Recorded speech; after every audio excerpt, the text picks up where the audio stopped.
The wind had a voice in these mountains, a low, mournful sound that seeped through the chinks in the logs of Eli McCrae's cabin. It was the sound of loneliness itself. And, as Eli approached his 40th winter, he had become its most attentive listener. The cold was a physical thing, a predator that stalked the high country from the first heavy snows in October until the reluctant thaw in late April. It sank into a man's bones, especially bones that had been broken and poorly set, like the ones in his left leg. Eli had been a young man, full of fire and foolish pride, when a half-wild stallion had thrown him against a rock outcropping. He'd healed, but never completely. Now, the cold brought with it a deep, grinding ache that was a constant reminder of his age and his isolation. He was a broad-shouldered man, with hands calloused and shaped by decades of hard labor, roping cattle, felling trees, building fences against a wilderness that was always pushing back. But the strength in his arms couldn't quiet the silence in his cabin, nor could it soothe the gnawing ache in his leg on a bitter night. For 15 years, this cabin had been his entire world, a single room with a stone hearth at one end, a small, dark sleeping chamber at the other, and a rough-hewn table in the middle. It was a fortress against the elements, but it had also become a prison of solitude. He'd watch the seasons turn, the aspen leaves blaze gold and then fall, the world buried under a blanket of white, and feel nothing but the slow, relentless passing of time. The silence wasn't peaceful anymore. It was heavy, suffocating. It echoed with the conversations he never had, the laughter he never heard. One evening, as a blizzard raged outside, piling snow against the door, the decision settled in his heart, not with a sudden spark, but with the quiet weight of a final surrender. He was tired. Tired of his own cooking. Tired of the sound of his own breathing. Tired of waking up to a cold, empty space beside him. He wasn't looking for romance. That was a language spoken by younger men in warmer climes. He needed something practical, a partner, a wife, someone to share the burden of survival, to fill the crushing silence. The next time he rode the 2 days into the dusty settlement of Three Forks for supplies, he went to the postmaster's office, a place that smelled of ink and old paper, with a piece of charcoal on a sheet of brown wrapping paper.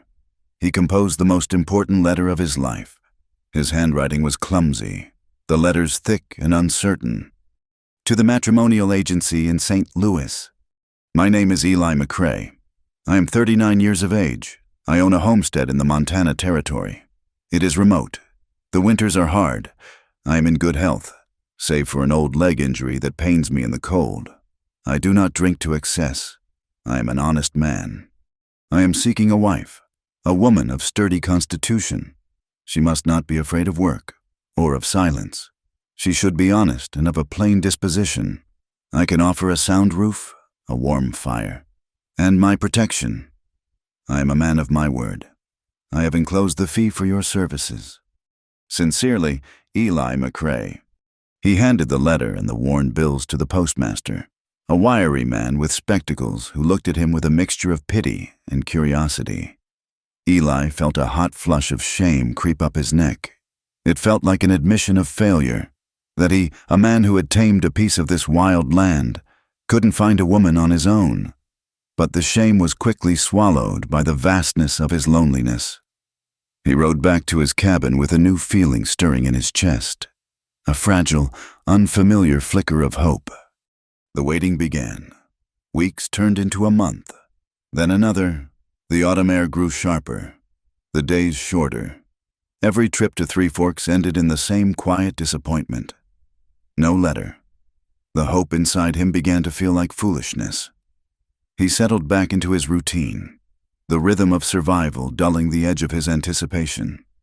He was a fool to think a piece of paper could change a life carved in stone. It was on one of these return trips, with the sky the color of lead and the promise of the first real snow heavy in the air, that he saw it, a bundle of rags on the side of the trail, half hidden in the tall, frost-bitten grass. His first thought was that it was a deer, struck down by a cougar. He reined in his horse, Buck, whose ears twitched nervously. As he dismounted, the ache in his legs sharp and immediate. He saw the bundle move. A low moan, thin and weak, cut through the whisper of the wind. It wasn't a deer, it was a woman. She was lying on her side, her face pale and bruised, turned towards the dirt. A dark, ugly gash ran across her forehead, matted with blood and dirt. One of her ankles was bent at an unnatural angle, already swollen inside its worn leather boot. Her dress was thin calico, torn at the shoulder and wholly inadequate for the mountain air. She looked as if she had simply been discarded, left for the wilderness to claim. Eli knelt, his movements slow and deliberate so as not to startle her if she was conscious. "Ma'am?" he said, his voice rough from disuse. Her eyes fluttered open. They were the color of a stormy sky, filled not with pain, but with a stark, animal terror. When she saw him, a man looming over her, she flinched so violently it sent a fresh wave of pain through her body, and she cried out, a sharp, broken sound. "Easy now," Eli said, holding up his hands. "I'm not going to hurt you. You're injured. You need help." She tried to push herself backward, crab walking away from him, her face a mask of fear. "Stay away," she rasped, her voice dry and cracked. "You can't stay out here," he said, his tone firm but gentle.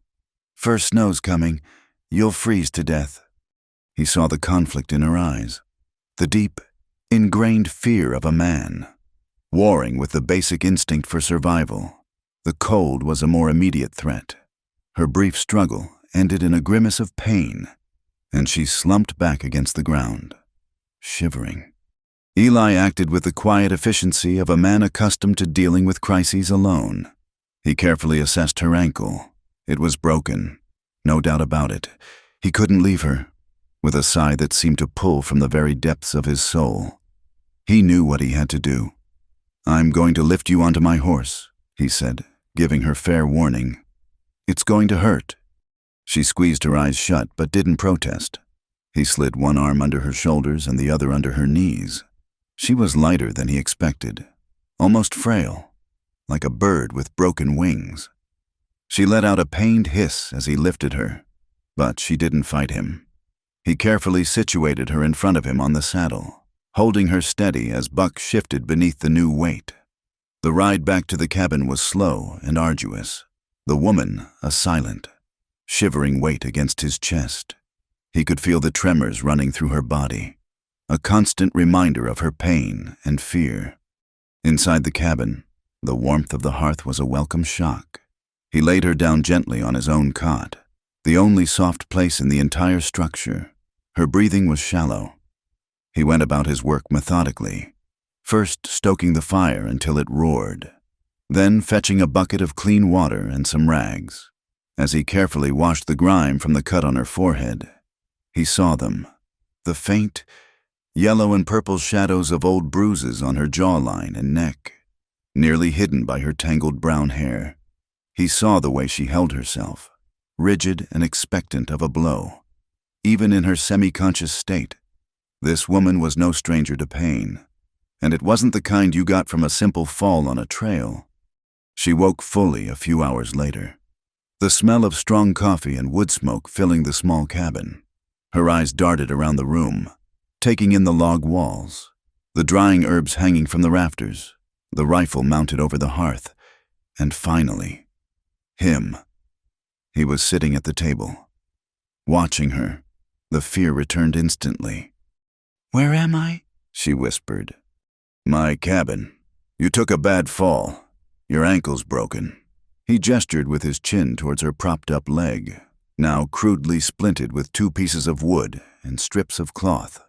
"You're safe here." The word safe seemed alien to her. She stared at him, her gaze sharp and assessing, looking for the lie. "Who are you?" "Eli McCrae."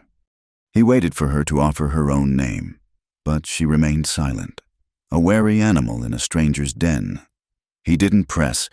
He ladled some stew into a bowl and brought it to her. She recoiled slightly as he approached, and he stopped, leaving a good few feet of space between them. He set the bowl on a crate next to the cot. "You need to eat," he said simply, then retreated back to his chair by the fire, turning his back to give her a semblance of privacy. He heard the hesitant scrape of the spoon against the bowl. Her name, he learned 3 days later, was Maeve. It came out in a quiet murmur when he asked what he should call her. She offered no other information, and he asked for none. The mountains had taught him that some things were best left undisturbed. Her past was her own business. His business was keeping her alive through the winter that had now descended in full force, burying the world in a deep, silent white.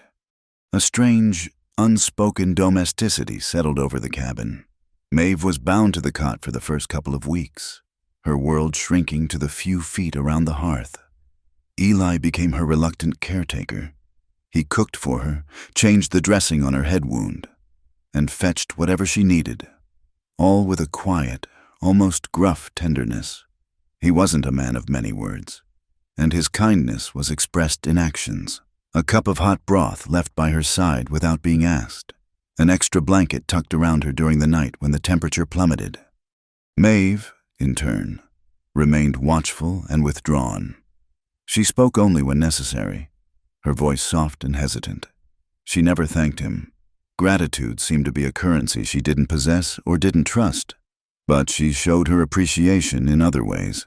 When she was able to sit up properly, she asked for his mending basket. With nimble, practiced fingers, she stitched the tears in his work shirts and darned his socks. Her head bent low over her work, her hair falling like a curtain to hide her face.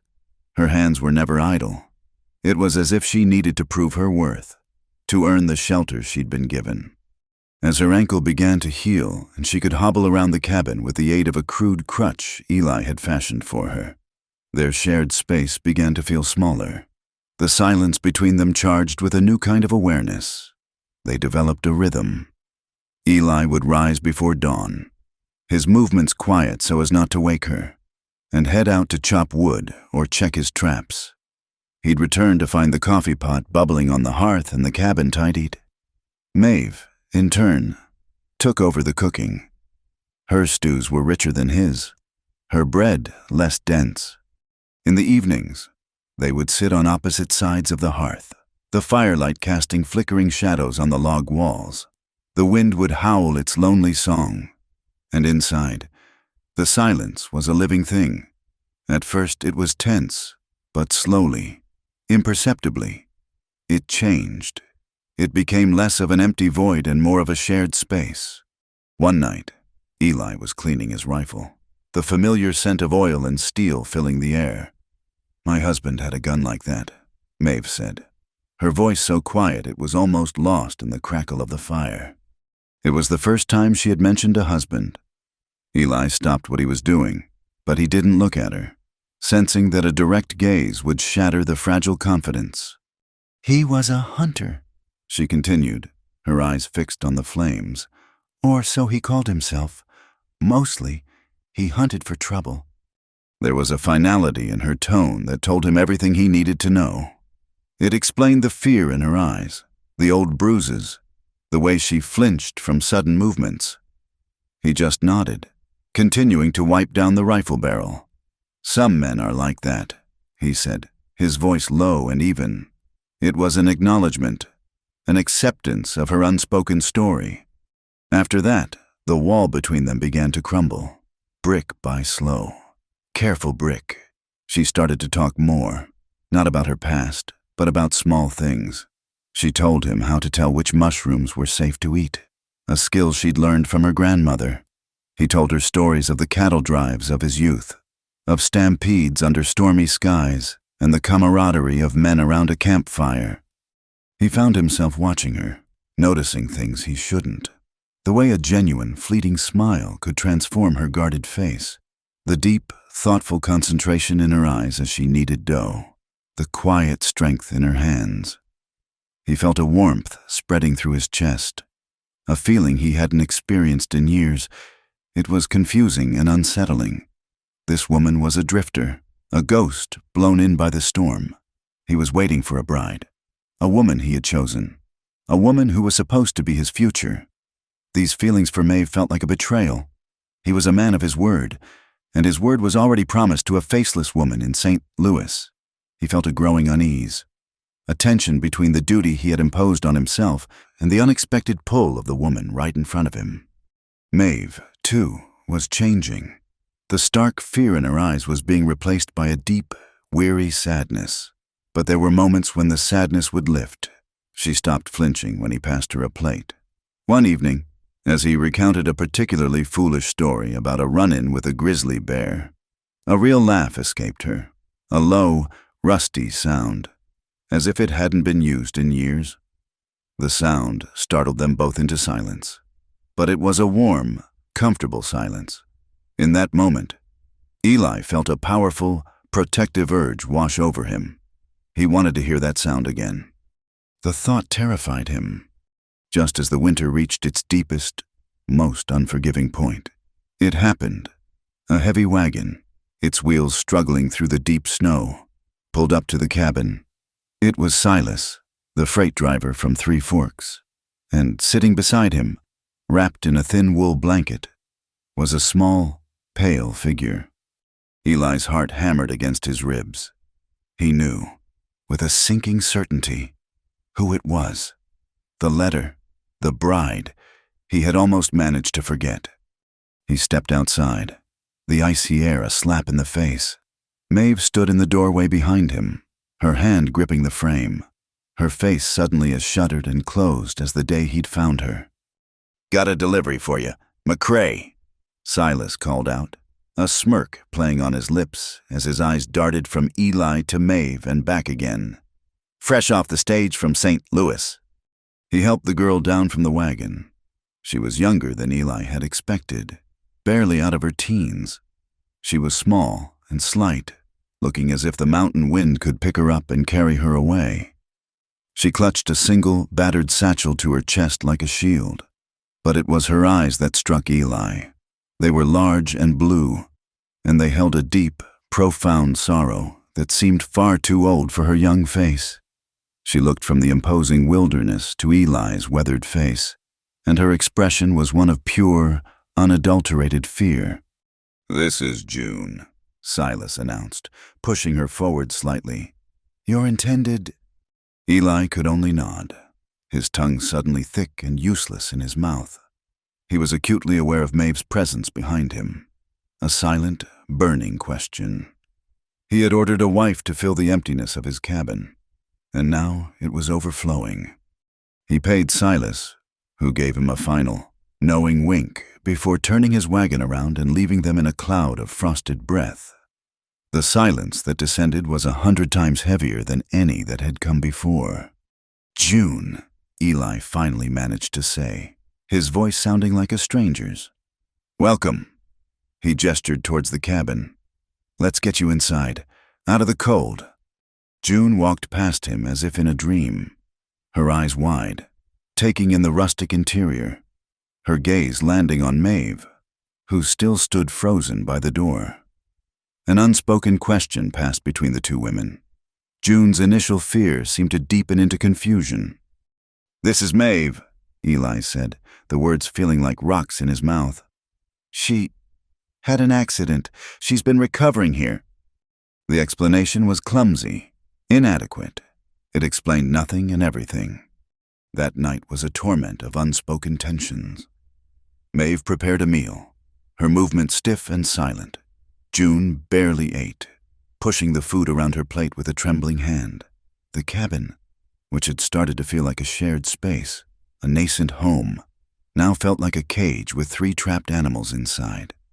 When it was time to sleep, Eli faced his immediate, impossible dilemma.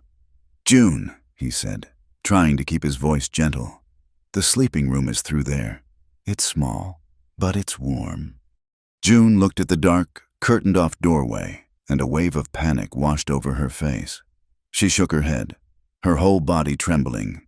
"No," she whispered, her voice barely audible. "Please, I can't sleep in a room by myself, not in the dark." Her plea was so desperate, so filled with a terror that had nothing to do with the simple darkness, that it silenced any argument Eli might have made. He stood there, trapped between them. Maeve was on his cot by the fire, her back to them both, a rigid line of rejection.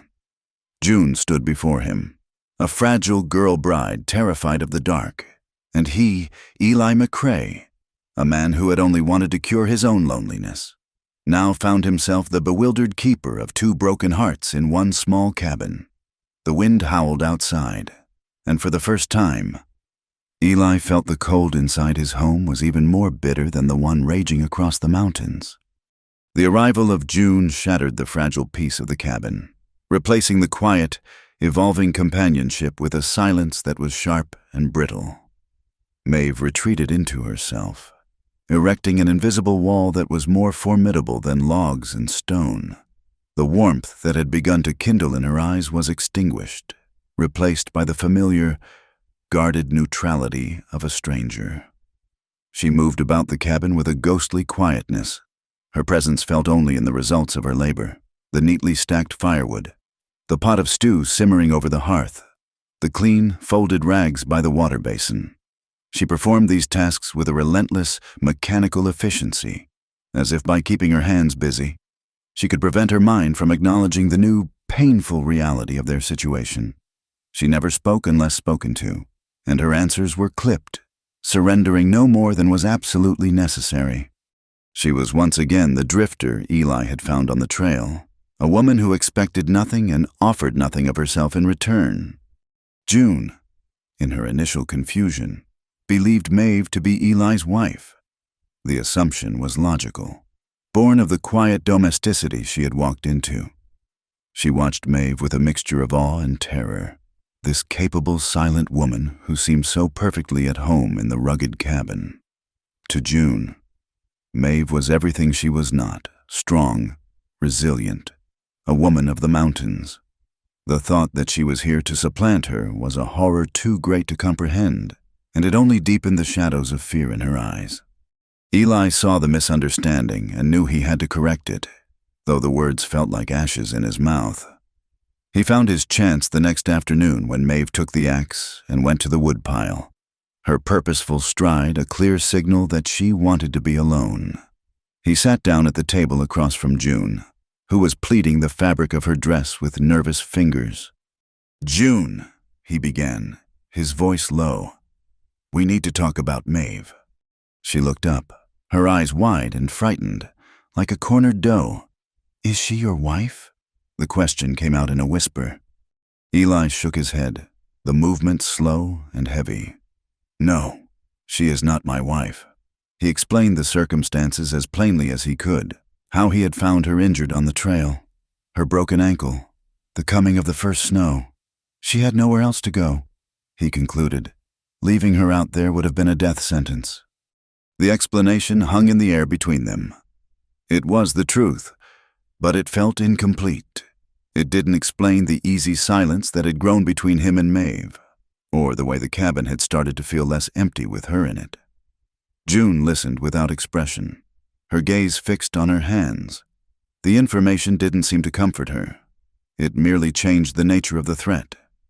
Maeve was not the established wife, but a woman with a claim forged of shared hardship and proximity, a claim that felt, perhaps, even stronger than a piece of paper from St. Louis. That night, the sleeping arrangement became an immediate point of contention. Eli, feeling the weight of his duty to the woman he had sent for, was firm. "You'll take the sleeping room, June, it's proper." He had laid out his own spare blankets on the floor near the hearth, as far from Maeve's cot as the small space would allow. But when he motioned for June to enter the small, curtained-off alcove, the same stark terror from the night before seized her. Her face went pale, her breathing shallow. "I can't," she pleaded, her voice trembling. "Please, Mr. McCrae, don't make me—" "It's just a room, girl," he said, his patience fraying under the strain of the impossible situation. "There's nothing in there to be afraid of." "It's the dark," she whispered, tears welling in her eyes. "And the quiet. I can't be alone in it. Her fear was so palpable, so deeply rooted, that it shamed his frustration. It was an old fear, one that had been with her long before she ever set foot in these mountains. Seeing no other choice, he sighed in defeat. He looked over at Maeve, who lay on her cot with her back to them, a stiff, unmoving ridge under a wool blanket. She gave no sign that she had heard, but he knew she was awake, listening to every word. He took a spare bedroll and laid it on the floor for June, close to the fire, but on the opposite side from Maeve. A silent, invisible line was drawn down the center of the room. June curled up on the roll, facing the flames, her small body racked with silent sobs until exhaustion finally claimed her. Eli lay on his own blankets, staring up at the dark rafters, feeling like a stranger in his own home. He had sought a wife to cure his loneliness, and now he was surrounded by people, yet had never felt more alone. The cabin was filled with the sound of 3 solitary souls breathing in the dark. And so, their life together began, a tense trinity bound by the walls of the cabin and the unforgiving winter outside. The days settled into a routine governed by a strained, suffocating silence.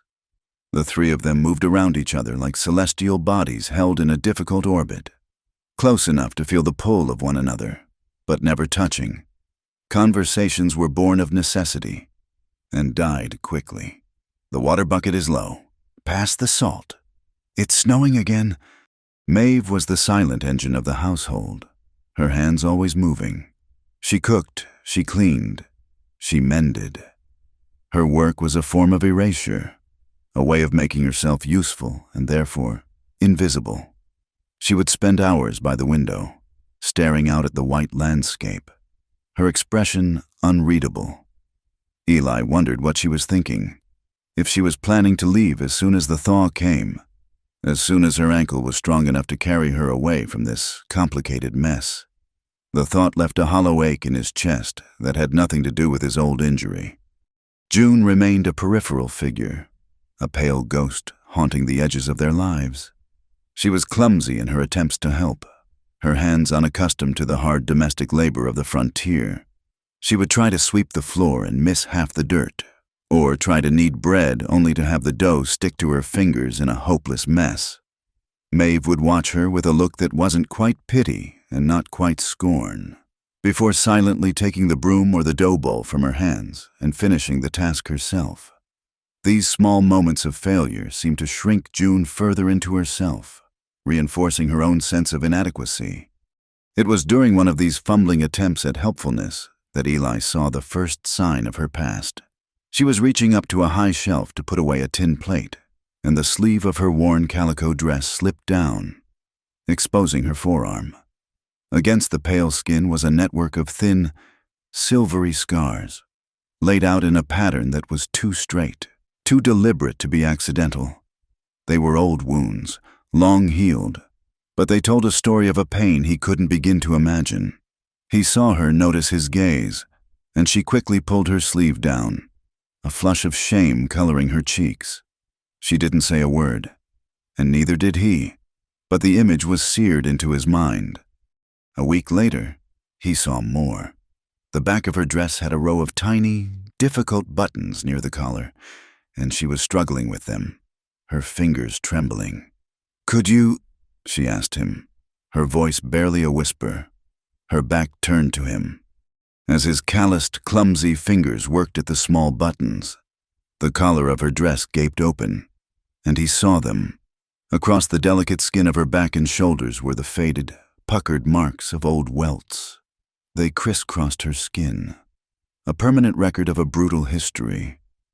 A cold, hard anger rose in Eli's throat. These were not the marks of a fall or an accident. This was the deliberate work of another person's hand. He suddenly understood the source of her terror of the dark, her fear of being alone in a closed room. Those places were where her monsters had lived. He finished the last button, his touch as gentle as he could make it. "There," he said, his voice gruff. He wanted to ask who had done this to her, to hunt them down and make them pay. But he knew the questions would only bring her more pain.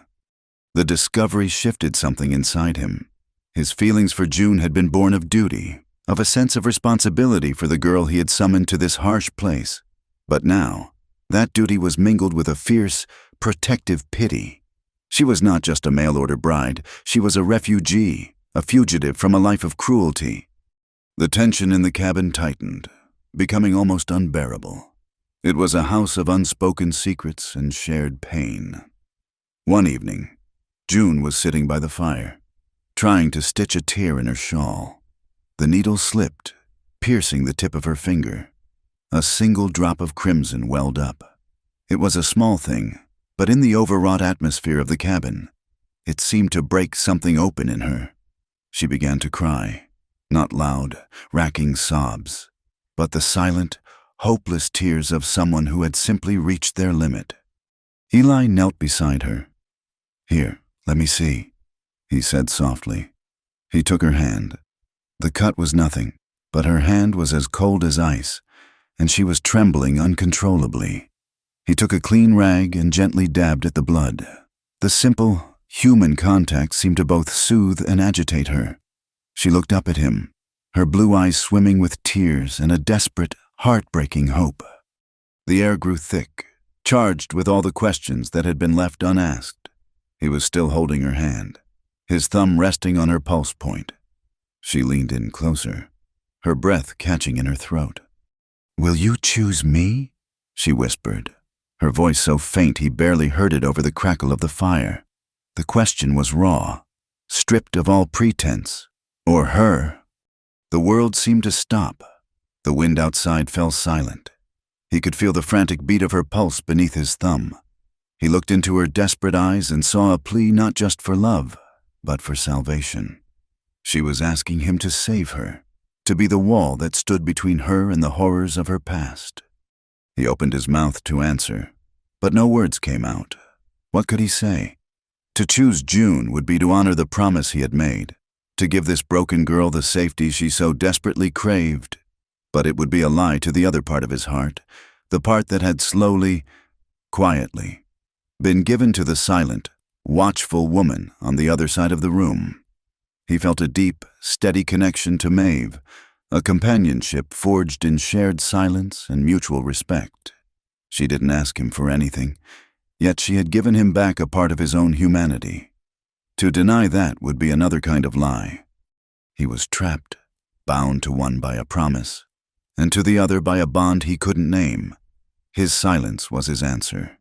It was a confession of his own divided heart. June saw the indecision in his eyes, the torment, and the tears spilled over, tracing paths down her pale cheeks. She pulled her hand away from his. Neither of them had noticed Maeve. She had been standing in the shadows by the door, a pail of water in her hand. Having just come in from outside, she had seen the whole exchange, the intimate way he held June's hand, the whispered question, the agonizing conflict on Eli's face.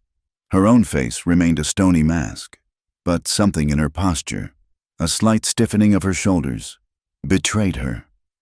She didn't make a sound.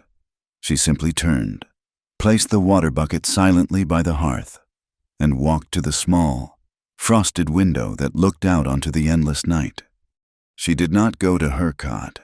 As June cried herself to sleep and Eli sat staring into the dying embers of the fire, Maeve sat on a low stool by the window, a rigid silhouette against the faint moonlight. She sat there all night, a sleepless vigil, watching the snow fall on a world that offered no easy answers. When the first gray light of dawn filtered into the cabin, Eli found her still sitting there, her face ashen in the cold morning air. The fire had burned down to a few glowing coals. He went to her, the need to explain, to fix the unfixable, a physical ache in his gut. "Maeve," he started, his voice a low rasp. She turned her head slowly to look at him. Her eyes were not angry or hurt. They were filled with a profound, weary clarity. She had seen the truth of their situation with more honesty than he had been able to muster. She spoke before he could, her voice quiet and even, devoid of any trace of self-pity. "I have nothing left to lose, Eli. she said, her gaze steady. "I had nothing when you found me, and I'll have nothing when I leave. But that girl." She glanced over at June's sleeping form, a small, vulnerable lump under a blanket. "She needs you more than I do." The words struck him with the force of a physical blow. She wasn't relinquishing a claim. She was making an observation. It was a stark, brutal assessment of their shared desperation. He looked from Maeve's resilient, scarred strength to June's fragile, broken fear, and he finally understood. He had been a fool. He had been wrestling with this as if it were a choice between two women vying for his affection, a prize to be won. He saw now that it was nothing of the sort. These women were not seeking romance. They were seeking sanctuary. June was running from a past that had shattered her, and Maeve was running from a past that had tried to erase her. They hadn't found a husband in this cabin. They had found a place to hide, a place where, for a little while, the world and its cruelties couldn't reach them. He wasn't a suitor choosing a bride. He was a man standing guard at the door of a makeshift hospital for wounded hearts. And his own heart, he realized with a jolt, was just as battered as theirs. Maeve's words had redrawn the map of their existence.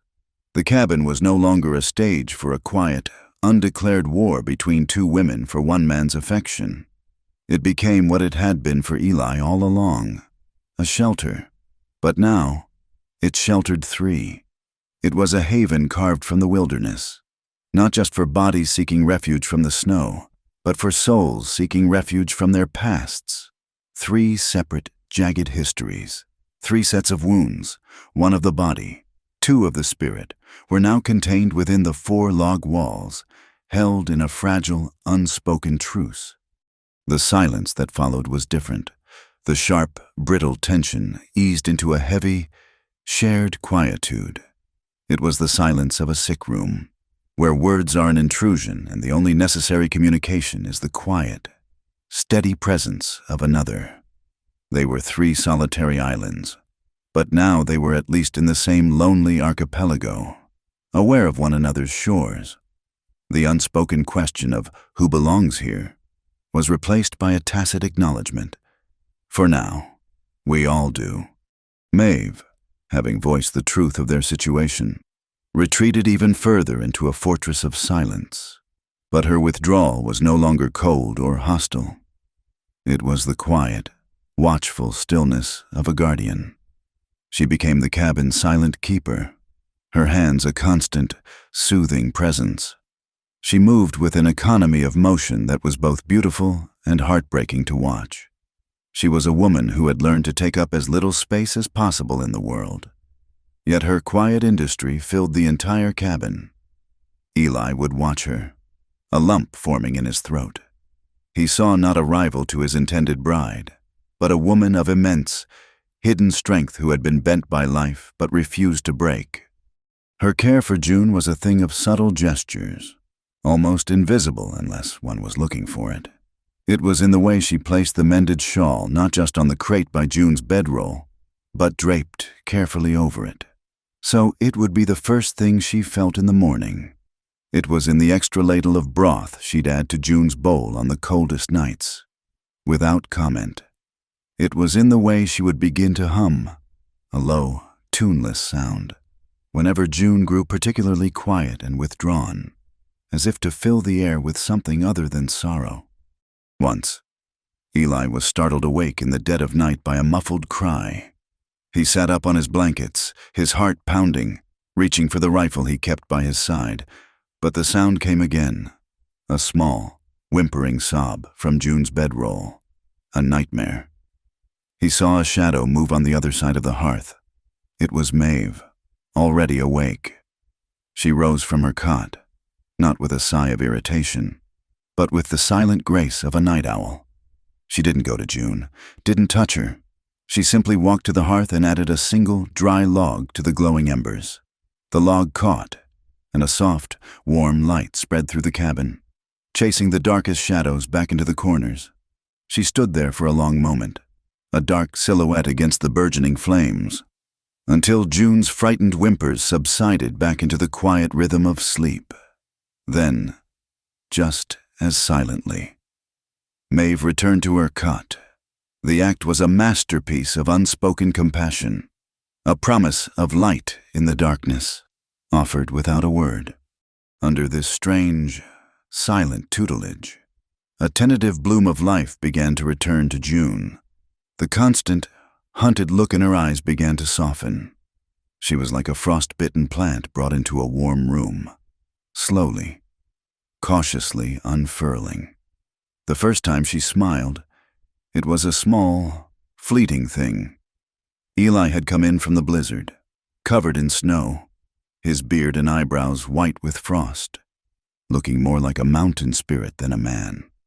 The sight was so startling that a tiny, hesitant smile touched June's lips. It was there and gone in an instant.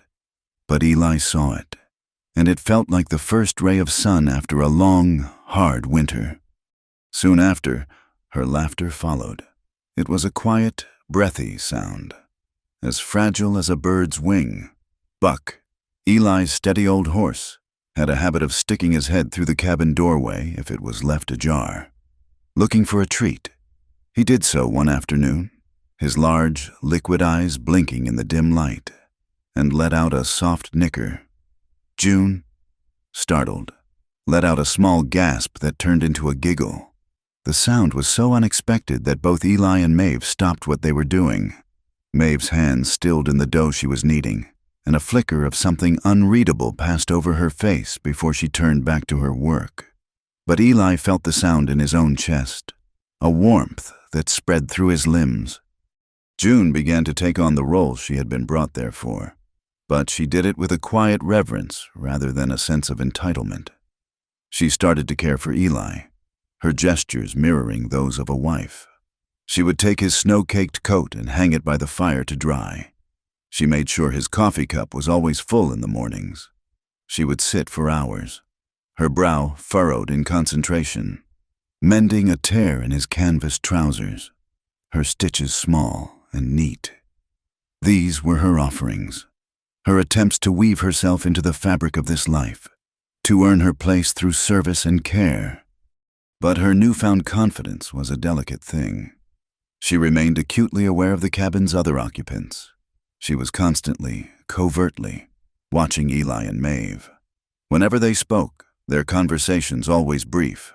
Practical matters about supplies or the weather, June's hands would still. Her head would tilt almost imperceptibly, and her entire being would focus on them. She was a student of their silences, a scholar of their brief glances. She was looking for a sign, a clue to the nature of the bond that existed between the man she was supposed to marry and the woman who had saved her from the dark. Her watchfulness was not born of jealousy, Eli realized, but of a deep, abiding insecurity. She was still a guest in their shared history, and she knew it. Eli stood at the center of this quiet, complex world, and his own heart was a territory in turmoil.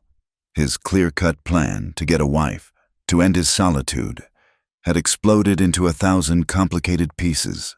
He began to understand that the feeling growing inside him was not a simple choice between two women. It was a vast, sprawling emotion that encompassed them both. When he looked at Maeve, he felt a profound gratitude that was so deep it was almost painful. She was the anchor of their small, storm-tossed vessel. Her quiet competence, her unyielding strength, her silent understanding of hardship. These were the things that kept them all from drifting apart. He felt an admiration for her that bordered on reverence. It was a quiet, slow-burning fire, a love born of respect and shared silence. When he looked at June, his heart ached with a tender, fiercely protective instinct.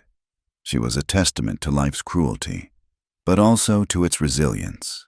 Every hesitant smile, every soft laugh, felt like a personal victory against the darkness that had tried to consume her. He wanted to build a wall around her, to protect this fragile, flickering light from ever being threatened again. His feeling for her was a different kind of love, a deep, compassionate affection that felt like a sacred duty. He realized his true feeling was not a choice, but a fusion. It was a strange, unholy trinity of love, gratitude, and a desperate, all-consuming desire to protect them both. The thought of his life without either one of them was now impossible.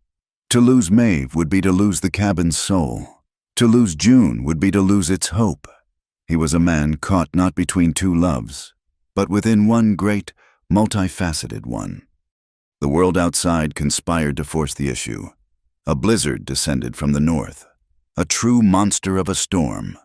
For 2 days and 2 nights, the wind shrieked like a banshee, and the snow fell in a thick, blinding curtain, erasing the world. The cabin grew dark, the snow piling up past the small window. The cold was a physical entity, pressing in on them, seeping through the walls. Sleep became impossible. The howl of the wind was a constant, nerve-shredding scream. On the second night, the fire, their only source of heat and light, began to die down. The wood pile inside was nearly gone, and venturing out was suicide. The temperature in the cabin plummeted. They huddled together near the hearth, wrapped in every blanket they owned. But the cold was relentless. June, her face pale and her teeth chattering, could bear it no longer. Her old fears, amplified by the storm's fury, overwhelmed her. She crawled from her bedroll and moved to where Eli sat, his back against the stone of the hearth. "Eli," she whispered, her voice trembling. Can I sit with you? I'm so cold." It was a plea for warmth, but also for comfort, for the solid presence of another human being to ward off the screaming dark. He shifted, making a space for her beside him, and pulled a section of his heavy wool blanket around her small, shivering shoulders. She huddled against him, her body as rigid as a frightened animal's, and slowly, the warmth from his body began to seep into hers. Across the hearth, Maeve watched them. She stood up from her cot, a lone, dark figure in the flickering firelight. For a moment, Eli thought she was going to retreat to the far corner of the cabin, to grant them a privacy that would feel like an accusation. She took a step towards the door, then stopped. She stood there, hesitating on the threshold between her own solitary cold and their shared warmth.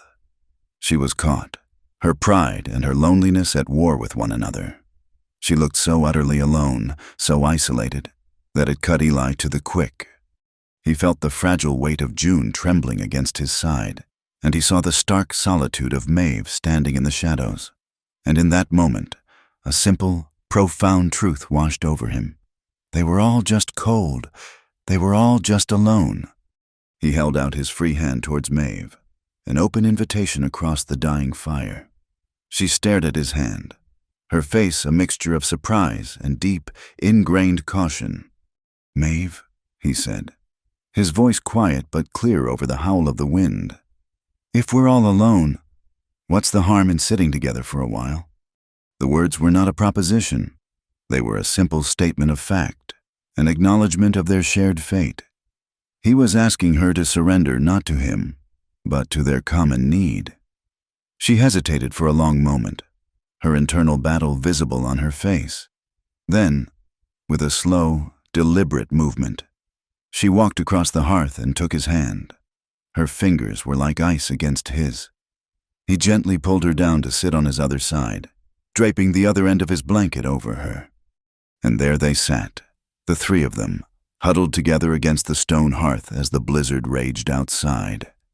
Eli in the middle, a solid, warm presence, with a woman on either side.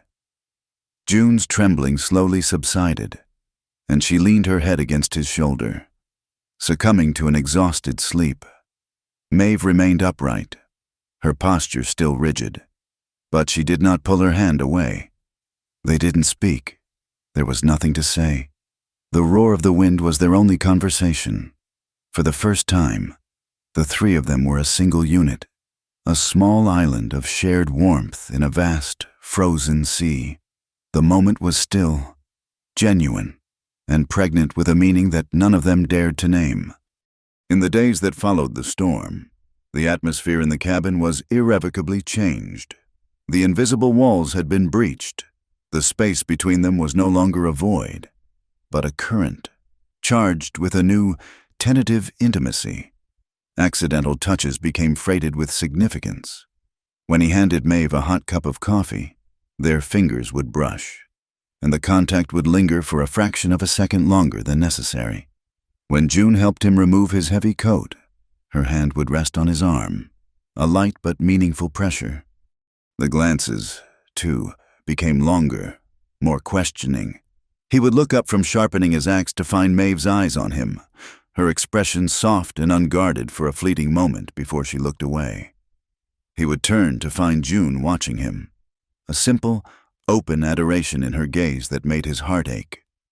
He began a powerful, agonizing internal struggle. The lines he had tried to draw, the roles he had tried to assign, bride, patient, caretaker, had all dissolved in the warmth of that fire. He was no longer just Eli McCrae, a lonely homesteader. He was their Eli. He saw the truth with a terrifying clarity. He belonged to them, not as a master, not as a husband in the traditional sense, but as a part of their whole. His heart, which he had thought was his own to give, had been claimed, and it had been claimed not by one, but by two. The realization was both a profound comfort and a terrible burden. He was the center of their small universe, and he feared the day it would all come crashing down. The fragile intimacy that blossomed within the cabin was a delicate thing, cultivated in the isolation of a harsh winter. But winter could not last forever. With the spring thaw came the inevitable need for supplies, a journey that would force Eli to leave their sanctuary and re-enter the world of men, a world with rules he had begun to forget. The trails, soft with mud and melting snow, were finally passable. Leaving the two women with a reassuring nod and a heavy heart, he rode Buck down from the high country towards the settlement of Three Forks. The town felt different, or perhaps it was he who had changed. The casual greetings of the men he passed on the dusty streets seemed to hold a new, probing quality. The air, which had once felt open and free, now seemed thick with judgment. He bought his supplies at the general store: flour, salt, coffee, and a few precious tins of peaches, enduring the storekeeper's overly friendly questions about how he'd managed the winter. "Must have been a long one," the man said, a sly glint in his eye. "All alone up there?" Eli's answers were short, his face a stony mask. It was in the saloon, over a glass of rye that did little to warm the chill in his gut, that the world's judgment found its voice. A group of former soldiers, men who spent their days nursing grievances and cheap whiskey, were gathered at a corner table. Their leader was a man named Jebediah Stone, a burly, red-faced man with a loud voice and mean-spirited eyes, who had never forgiven the world for the fact that the war was over. "Well, look what the thaw washed down," Jebediah boomed, his voice carrying across the room. "The Hermit of Pinnacle Peak." Eli ignored him, keeping his eyes on his glass. "Heard you ain't so much of a hermit these days." "McCrae," another man snickered. "Heard you got yourself some company. A pair of fillies, is what I hear." A wave of hot anger surged through Eli, but he forced it down. He was not a fighter, not by nature. He knew that to react would be to give them the sport they craved. He finished his whiskey, placed a coin on the bar, and turned to leave. Jebediah blocked his path, his bulk filling the doorway. "In a hurry to get back to your chores?" he asked, his voice a low, suggestive drawl. "Must be tiring work, keeping two women happy." His cronies roared with laughter. Eli's eyes, the color of a winter sky, met Jebediah's. There was no fear in them, only a cold, hard stillness. "You don't know anything about my life." "Stone," he said, his voice quiet but carrying the weight of a slab of granite. "Step aside." For a moment, the two men stood locked in a silent battle of wills. Jebediah, seeing the unyielding resolve in Eli's gaze, eventually gave a theatrical shrug and stepped back. "Have it your way, McCrae," he sneered. "But a man who keeps a den of sin in the mountains shouldn't be surprised when God-fearing folk take an interest." The phrase hung in the air. Den of sin. It was an ugly, venomous thing. And Eli carried it with him all the way back up the mountain. He had tried to keep the world out, but he had failed. He had brought its poison back with him. The rumors spread like a contagion. On his next trip weeks later, he could feel the change. The whispers followed him down the street. Women would pull their children closer as he passed. The name Jebediah had coined had stuck. They called his home McCrae's Den. The isolation that had once been a simple fact of geography now felt like an ostracism. The inevitable confrontation came on a bright afternoon in early summer. Eli was splitting logs, the rhythmic thud of the axe a familiar comfort, when the sound of approaching horses broke the mountain silence. It wasn't one rider, but a group, 5 of them. He saw Jebediah Stone and his friends, and leading them was the town sheriff, a man named Cutler with a drooping mustache and the weary eyes of a man who preferred an easy life. June and Maeve appeared in the cabin doorway, their faces pale. The intrusion was a violation, a profane shattering of their peace. "McCrae," Sheriff Cutler called out, reining in his horse. He didn't dismount. "We've had some complaints." "Complaints about what?" Eli asked, his hands tightening on the axe handle. He did not let it go. "About this arrangement you have here," Cutler said, gesturing vaguely at the cabin. "Folks are saying you're living in a state of immoral cohabitation, that you're keeping 2 women here against their will, for licentious purposes." Jebediah Stone spat a stream of tobacco juice into the dirt. "We're here to see for ourselves. Sheriff," he said, his eyes leering at the 2 women in the doorway. "Make sure these ladies are here of their own free will." The threat was clear. They were here to tear his world apart, under the thin veil of the law. Cutler looked uncomfortable, but he was a man swayed by the loudest voices in town. "I'm afraid I have to inspect the premises. Eli, if what they say is true, I'll have to arrest the lot of you for offending public decency." Eli's mind raced. He could fight, but they would overwhelm him. He could argue, but their minds were already made up. He felt a wave of helpless rage. He had failed to protect them. It was then that Maeve stepped forward. She moved from the shadows of the doorway into the full sun, and in that moment, she seemed to transform. The timid, fearful woman was gone. In her place stood a woman of immense, unshakable dignity. Her shoulders were back, her chin was up, and her eyes were clear and steady. "Sheriff," she said, her voice calm and strong, ringing with an authority that stunned every man there into silence. "My name is Maeve O'Connell. My husband passed from influenza this past winter. Mr. McCrae, being a decent man, offered me work as his housekeeper until I could arrange passage to join my sister in Oregon." She paused, letting the perfectly plausible lie settle.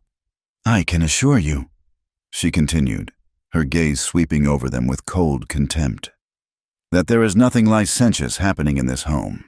I am a grieving widow, and he is a kind employer." Then she turned and placed a gentle hand on June's arm, pulling the trembling girl forward slightly. June, catching Maeve's signal, clung to Eli's arm, her face buried in his sleeve. "This," Maeve announced, her voice softening but still firm, "is June McCrae, his wife." The declaration was a thunderclap. The men looked from Maeve's respectable, commanding presence to June, who looked for all the world like a timid young bride seeking her husband's protection. The narrative they had constructed in their own minds, of a brutish hermit and his 2 captive women, crumbled into dust. They had come for a den of sin, and found a simple, if slightly unusual, domestic arrangement. Sheriff Cutler's face flushed with embarrassment. He shot a venomous glare at Jebediah. "Well," he stammered, "it seems there's been a misunderstanding." He tipped his hat awkwardly towards Maeve. "Apologies for the intrusion. Ma'am, Mrs. McCrae." He turned his horse sharply. "Let's go. Boys, there's nothing to see here."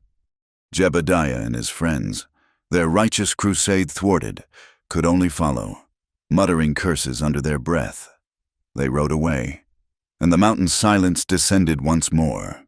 But the peace they had shattered could not be so easily restored.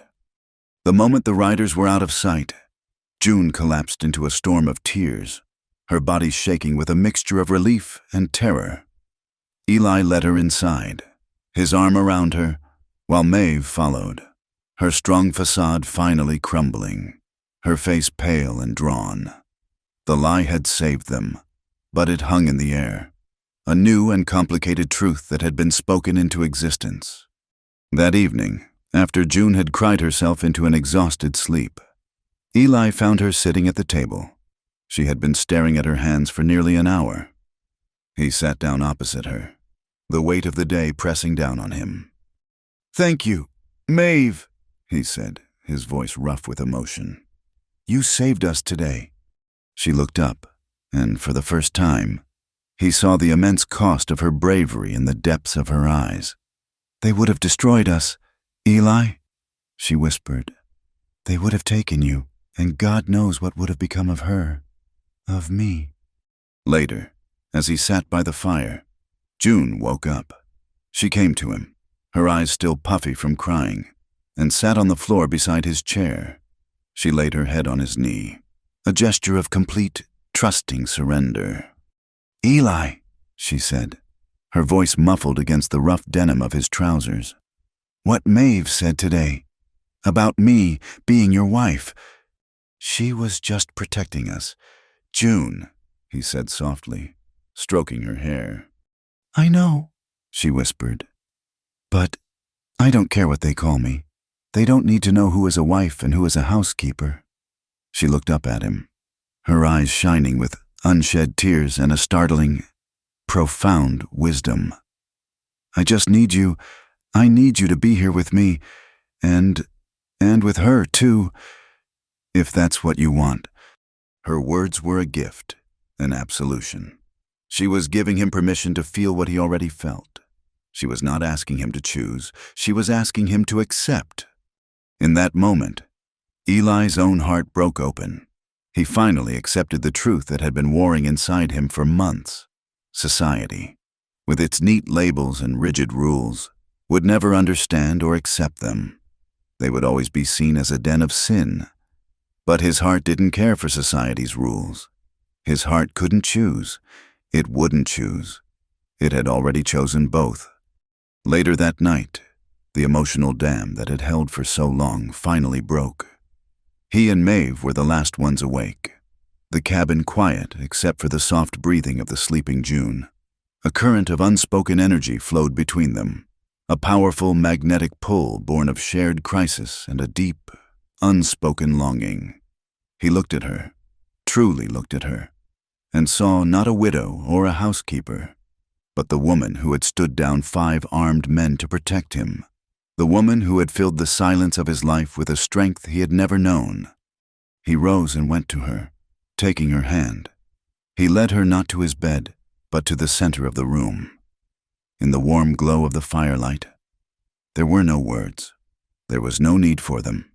What passed between them was a raw, desperate, and beautiful communion. For Eli, it was the release of a love he had kept chained in the deepest part of himself. For Maeve, it was something more profound. In his touch, there was no ownership, no brutality, no taking. There was only a deep, reverent worship. For the first time in her life, she felt not possessed, but cherished. It was a healing, a reclamation of all that had been stolen from her. In the arms of this quiet mountain man, she was finally, truly, safe. June was not asleep. Through the sliver of her eyelids, she saw the dance of their shadows in the firelight. She heard the soft, broken murmurs, and she felt no anger, no jealousy. In the strange, aching hollow of her own heart, she felt a sense of rightness, of completion. It was as if a missing piece of their broken family had just clicked into place. She closed her eyes and willed them peace, willed them the same healing she so desperately sought for herself. The next morning, the air was different. It was calm, clear, and filled with a fragile, New beginning. Eli was outside by the woodpile, the rising sun casting long shadows across the yard. June came out to him, carrying 2 steaming mugs of coffee. She handed one to him, her hand brushing his. He looked at her, expecting to see sadness or accusation in her eyes. He saw neither. There was only a clear, steady resolve. "Eli," she said, her voice quiet but firm, "don't let me be just a shadow. Don't let me just be the child you protect." She took a small step closer, her gaze unwavering. "I want to feel you," she whispered, the words both a plea and a declaration. Like she did. He stared at her, overwhelmed. He was a simple man, and this was a language of the heart he had never learned. But he understood. This was not a demand for her turn. This was a courageous, open-hearted request to be a full and equal part of the love that was their only true shelter. He saw before him not one, but 2 women of incredible strength, both scarred, both broken, and both bravely, miraculously, opening their hearts to him and to each other. He realized, with a sense of awe that left him breathless, that they were no longer just hiding from the world. They were actively building a new one, right here, on this lonely mountain. A world with its own rules, its own truths, its own strange and beautiful definition of family. And he was no longer its reluctant keeper. He was at its very heart. The aftermath of their confrontation with the world was not a victory, but a quiet revolution. With the unspoken truths now laid bare, the cabin transformed. The last vestiges of tension and uncertainty dissolved, replaced by the warm, steady hum of a life being built together. It became a home in the truest sense of the word, a place where 3 fractured souls began to knit themselves into a single, extraordinary family. The passing of summer days fell into a rhythm as natural and comforting as a heartbeat. Maeve, the silent, watchful guardian, became the hearth of their home. Her cooking was no longer just a duty. It was an act of love.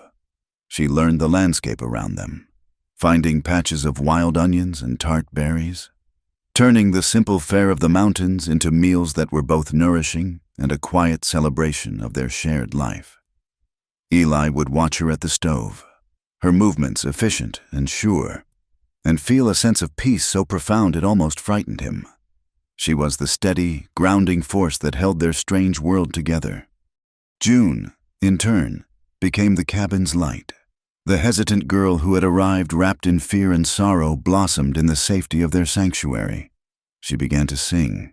At first, it was a quiet humming as she worked, but soon it grew into clear, sweet melodies that would drift out the open cabin door and mingle with the sound of the wind in the pines.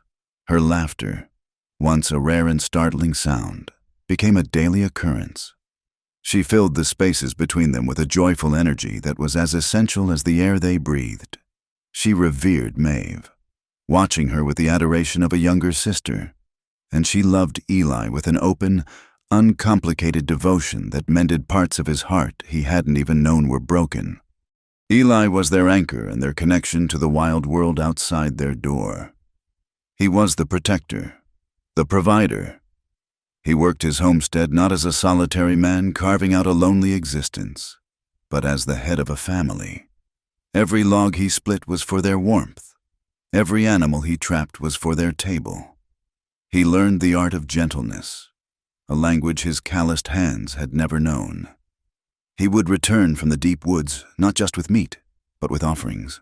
A handful of late-blooming mountain flowers for June, a particularly beautiful eagle feather for Maeve. One afternoon, he came back with a heavy, sticky honeycomb dripping with liquid gold, a prize won from a hollow log high up a ridge. That evening, the 3 of them sat on the cabin steps, the setting sun painting the peaks in hues of orange and purple, and shared the sweet, wild taste of the honey, a silent communion that was more sacred than any prayer. They shared the work, they shared the meals, and in the quiet, fire-lit hours of the night, they shared each other. They moved beyond all definitions, existing in a state of grace that was entirely their own. It was a life of profound simplicity and astonishing richness, a fragile paradise built on the foundations of their collective pain. They were happy, and it was their happiness that made them forget how fragile paradise could be. The world reminded them with a terrifying brutality. It happened on a crisp autumn day. The air sharp with the coming cold. Maeve had taken a basket and a small hatchet to gather fallen branches for kindling from the woods just beyond the clearing, a task she had performed 1,000 times. Eli was inside, mending a piece of tack, while June sat by the window, patching one of his shirts, her soft singing a peaceful accompaniment to the afternoon. The first sound was a sharp, piercing cry. It was not the call of a bird or an animal. It was a sound of pure terror, abruptly cut off. Eli was on his feet in an instant, the half-mended leather falling to the floor. His head snapped up, his every sense on high alert. He exchanged a panicked look with June, whose face had gone white, her needle frozen in mid-stitch. "Maeve," she breathed. Another sound followed, a crashing in the underbrush, the guttural curse of a man, and a low, pained moan. A cold, primal rage exploded in Eli's chest. He didn't think, he acted. He lunged for the rifle mounted above the hearth, his movements a blur of deadly efficiency. "Stay inside! Bolt the door!" he yelled at June as he burst out of the cabin. But June did not listen. The thought of Maeve, alone and in pain, was a force stronger than her own fear. She was right behind him, her skirts catching on the brush, her heart hammering against her ribs with a terror that was sickeningly familiar. Eli crashed through the trees, following the sounds of the struggle. He saw them in a small, sun-dappled glade not 50 yards from the cabin. A burly, bearded stranger, a drifter by his ragged clothes, was standing over Maeve, who lay crumpled on the ground. He had the kindling hatchet in his hand, and he was raising it for another blow. "Get away from her!" Eli's voice was a roar, the sound of a grizzly protecting its own. The stranger whirled around, his eyes wide and crazed with a mixture of surprise and malice. When he saw Eli, rifle leveled, he hesitated for only a second. With a snarl, he dropped the hatchet and bolted, disappearing into the dense forest like a frightened wolf. Eli didn't spare him a second glance. He ran to Maeve's side, his world narrowing to her still form on the forest floor. There was a deep, bleeding gash on her temple, and her face was already beginning to swell and bruise. Her basket lay overturned, the kindling scattered amongst the fallen leaves. She was breathing, but it was shallow, ragged. June fell to her knees beside them, a strangled sob escaping her lips. "Is she—" "She's alive," Eli said, his voice tight. He gently scooped Maeve into his arms. The woman who had seemed so unbreakable felt terrifyingly frail. "We need to get her back to the cabin, now!" They carried her back, a grim procession that was a dark echo of the day Eli had first brought her down from the mountain. They laid her on the cot, and the cabin that had so recently been filled with peace and song was now a tense, silent hospital room, thick with the metallic scent of blood and fear. June, the girl who had once been the patient, became a fierce and determined nurse. She washed the wound with a steady hand, her face a mask of concentration. She tore strips from a clean sheet for bandages, her movements quick and sure. She had spent a lifetime tending to the wounds inflicted by others. She knew what to do. Eli could only watch, a helpless, caged fury building inside him. He paced the small cabin, his fists clenching and unclenching, his rifle clutched in his hand. He was the protector. He was supposed to keep them safe, and he had failed. The world he had tried to shut out had found them, had violated their sanctuary, and struck down the strongest of them. The fragile bubble of their happiness had been burst, and he knew, with a sickening certainty, that things would never be the same. The drifter was caught 2 days later, trying to sell a stolen horse in 3 Forks, in his drunken bragging at the saloon. He spoke of the woman he'd found alone in the woods, and the story quickly made its way to Sheriff Cutler. The man was locked up, but the damage was already done. The incident gave the town the proof it needed that McCrae's den was a source of trouble, a blight on the moral landscape. A week later, as Maeve was just beginning to recover, her head still wrapped in bandages, Sheriff Cutler rode up to the cabin again. This time, he was alone. His demeanor was not hostile, but it was cold, official, and far more menacing. "Eli," he said, remaining on his horse, "I'm here to talk about the woman, Maeve." "What about her?" Eli said, stepping out of the cabin to meet him, positioning himself between the sheriff and his home. "The attack has caused a lot of talk in town," Cutler said, avoiding Eli's gaze. "Decent folks are concerned. They feel her presence here. It attracts a bad element. It's a disruption to the community." "She was the victim," Eli growled, his voice low and dangerous. "She did nothing wrong." "That may be," Cutler conceded. "But right and wrong don't always factor in. It's a matter of public decency and safety now. The town council had a meeting. They've authorized me to tell you that the arrangement can't continue. For the good of the community, the woman Maeve has to leave." Eli stared at him, disbelief warring with rage. "Leave? Leave and go where? You want me to just throw her out? After what happened to her?" "That's not my concern," Cutler said, his voice flat. "My concern is keeping the peace in Three Forks. I'm giving you until the end of the month. If she's not gone by then, I'll have to come back and arrest her for vagrancy. Or maybe we can revisit that charge of immoral cohabitation. And don't think about ignoring me. Eli, your credit at the general store depends on you being a respectable member of this community." The threat was absolute. To cut off his credit was to cut off his lifeline.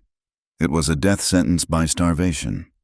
Eli felt a lifetime of quiet compliance, of just wanting to be left alone, curdle into something hard and unyielding inside him. He looked at this man, this mouthpiece for a town full of hypocrites who spoke of decency while turning a blind eye to the cruelty in their own homes. He thought of Maeve's strength, of June's courage, of the quiet, beautiful life they had built from their shared wreckage. He took a step closer to the sheriff's horse, and when he spoke, his voice was not loud, but it carried the immense weight of the mountains themselves. "Let me tell you something, Sheriff," he said, his eyes burning with a cold fire. "You and your town council can talk all you want about decency, but decency isn't a word you say. It's a thing you do. It's finding a woman beaten and half dead on a trail and carrying her home. It's nursing a girl whose spirit has been broken and teaching her how to sing again." He raised his hand and pointed a trembling finger at Cutler. "You tell those good people in town this," he said, his voice rising with righteous fury. "If any of you has ever survived a winter with a trampled heart, if any of you has ever had to piece your soul back together from scraps, then you can cast the first stone. Until then, you have no right to judge what happens in this cabin."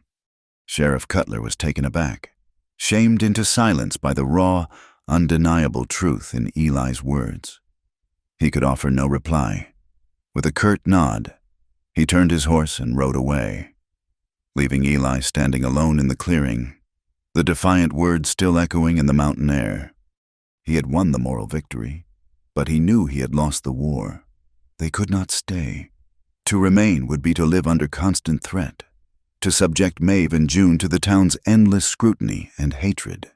His defiance had been for his own soul, but his decision now had to be for their survival.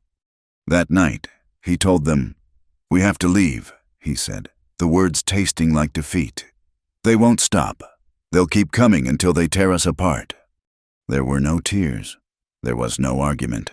They both looked at him with a quiet, trusting acceptance. This cabin had been their sanctuary, but they were the sanctuary, not the place. They spent the next week packing, a somber, silent task. They had few possessions, but each one was precious.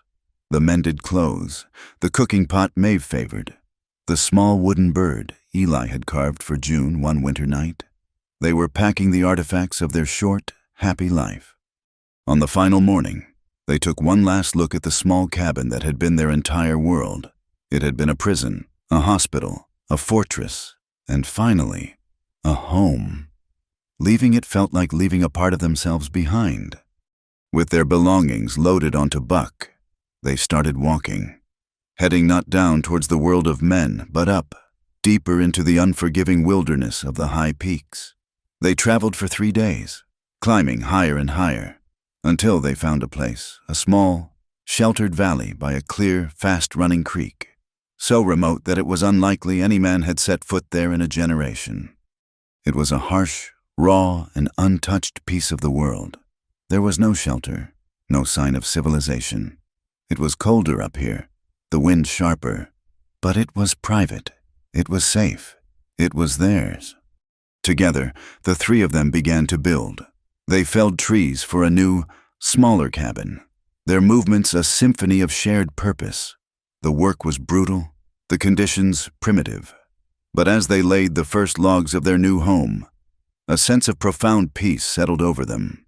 They had been cast out, but they had not been broken. Here, in this wild, lonely valley, they were truly free. They were building not just a shelter from the cold, but a fortress for their family, a place so far from the world that its judgment could never reach them again. The winter that descended upon their high valley was a different beast from the one they had known below. It was colder, purer, and more absolute. The wind was not a mournful voice here. It was a constant, sharp-edged roar that scoured the peaks and sent snow flying in great, blinding sheets. The world was reduced to its essential elements: stone, snow, and sky. They were utterly, completely isolated, a tiny speck of human warmth in a vast, indifferent wilderness.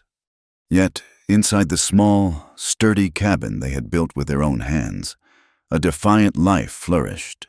The structure was cruder than Eli's old home, the logs less perfectly fitted, the single room smaller and closer, but it was filled with something the old cabin had never possessed: the sound of living. It was in the constant, cheerful crackle of the fire in the new stone hearth, a sound that seemed to laugh at the wind. It was in the gentle clatter of plates and the bubbling of a pot as Maeve prepared their meals. Most of all, it was in the laughter, June's bright, silvery peals, and the rarer, deeper sound of Maeve's own, which she was slowly, cautiously rediscovering. Even Eli, a man not given to easy mirth, found a low chuckle rumbling in his chest more often than it had in 20 years. The cold laid siege to their walls, but it could not touch the warmth within. Their shared life, forged in hardship and defiance, had become its own self-sustaining sun. June, who had spent so much of her life trying to become invisible, now felt an overwhelming need to record their existence. Eli, on a rare and dangerous trip to a distant trading post before the snows sealed them in, had brought back a small, leather-bound book and a pencil, a gift that brought tears to her eyes.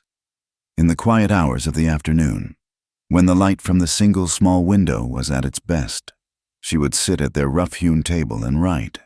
She was not just chronicling events. She was capturing feelings, bottling moments of grace like fireflies in a jar.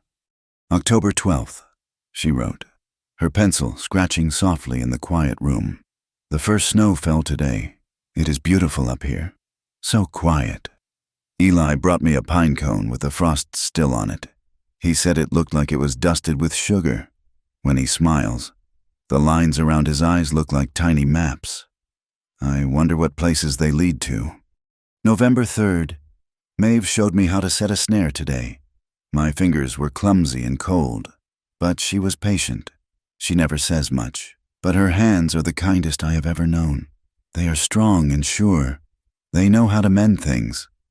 I think she is mending me, too, a little bit each day. November 29th. We ate the last of the honey tonight. Eli said he would find more in the spring. The way he and Maeve look at each other sometimes.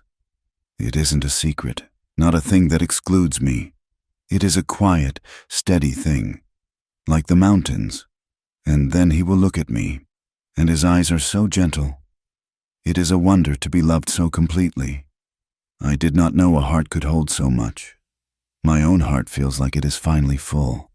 As the days grew shorter and the snow deeper, Maeve undertook a project of her own. From the same trading post, Eli had brought back several large sacks of raw, greasy wool. Maeve spent weeks washing it in the icy creek, carding it with combs Eli carved for her, and spinning it into yarn on a makeshift spindle. It was a laborious, ancient process, and she performed it with a quiet, meditative focus. She was not just spinning wool, she was spinning the threads of their new life into something tangible. She then set about dyeing the yarn. She used boiled onion skins to create a deep, golden yellow. Bark from a birch tree produced a soft, dusky pink. Crushed green pine cones, steeped for days, gave a muted, earthy green. They were the colors of their mountain, of their home. And then she began to knit. 3 shawls. For hours on end, the only sound in the cabin would be the soft click-clack of her wooden needles. The shawls grew under her hands, each one a map of their shared days. There was a yellow one for June, the color of sunlight in her bright, hopeful spirit. There was a green one for Eli, the color of the deep pine forests where he found their sustenance. And for herself, she knitted a shawl of pink, the color of the fleeting mountain sunsets, a color of quiet, resilient beauty. She finished them on the night of the winter solstice, the longest, darkest night of the year. The wind howled a particularly ferocious tune, and the 3 of them were huddled close to the fire, without a word. Maeve rose and fetched the finished shawls.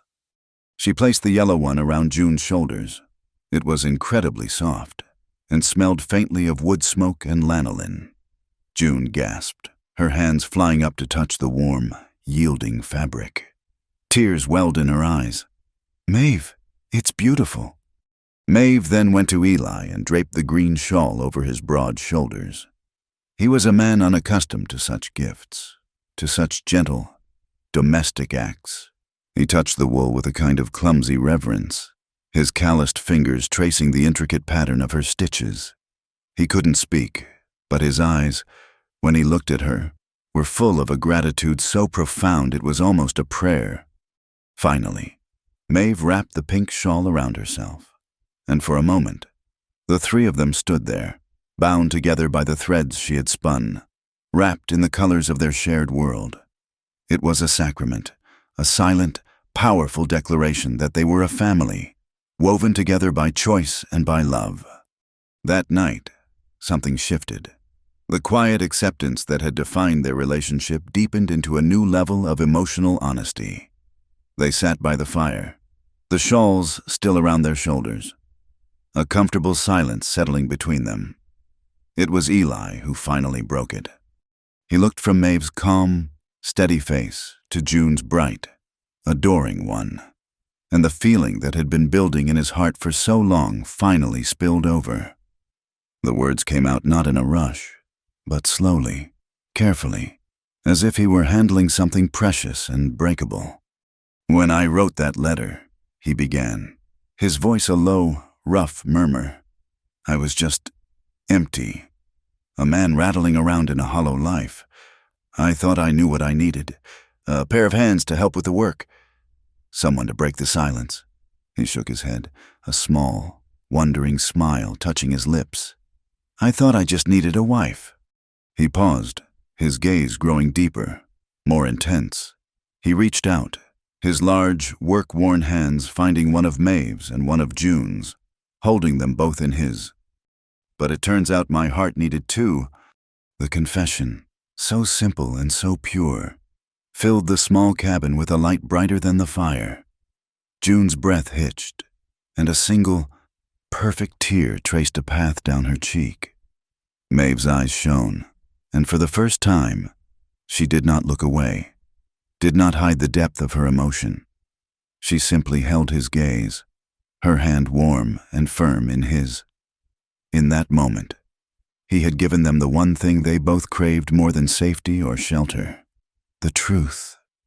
He had given a name to the beautiful, impossible thing they had created together. What happened next was as natural and as inevitable as the rising of the moon. The immense love that filled the room could no longer be contained by its old boundaries. June, her face glowing with emotion, turned to Maeve.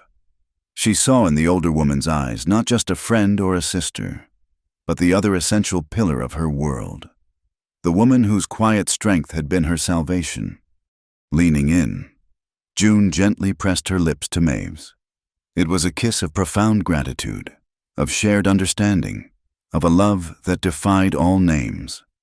Maeve, startled at first, relaxed into the gesture, her hand coming up to gently cup June's cheek.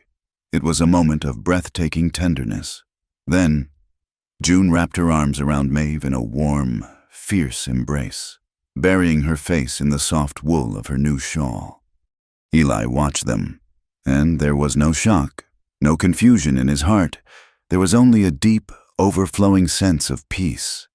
He was not a man being left out. He was a man witnessing the final, perfect completion of his world. He saw not two women, but the two equal, essential halves of his own soul, finally acknowledging each other. The love they shared wasn't a line connecting them to him. It was a perfect, unbreakable circle that now held them all. Their new world was tested one last time. In the dead of January, a blizzard descended that was unlike any Eli had ever seen. It was a storm of mythic proportions, a white hurricane that screamed down from the Arctic, burying their small valley in a sea of snow. For 4 days, the sun vanished. The world outside their door was a churning, roaring vortex of white.